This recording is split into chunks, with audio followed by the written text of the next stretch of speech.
This all comes in light, though, of what we saw yesterday, and that's the sell-off in the S&P. If you come inside the Bloomberg, you can take a look at the S&P dropping the most since September. But that selling, Michael, comes within an overbought condition environment. That's the RSI, is that bottom panel. What do you attribute this two-day weakness to?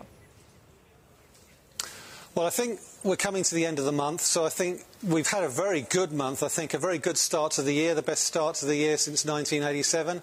I think there's an element of money coming off the table ahead of the month end. Obviously, we also have the Federal Reserve rate meeting, and I think there's a distinct possibility we could see a significant upgrade to inflation forecasts, given the number of companies that have come out in the last few days and announced bonuses and pay rises, and I think that could potentially push wage costs up in the payrolls data later this week. And I think when looked through that prism, the rise in bond yields, the potential rise in inflationary pressures, I think if you look at the total yield on the S&P 500, it's around about 1.78.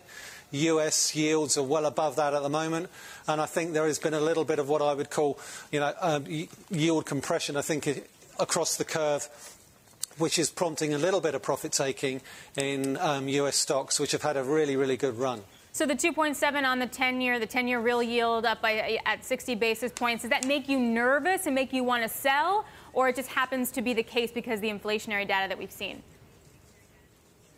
I think it's more a case of the inflationary data that we've seen. I think once we get the Fed meeting out of the way, once we get this week's payrolls numbers out of the way, and particularly the wages data, I think if that comes in particularly hot, then I think we could see a little bit more profit taking on US stocks and equities more broadly, given the run that we've had. But for me, I think it's all about the Fed, and it's about the wages numbers on Friday.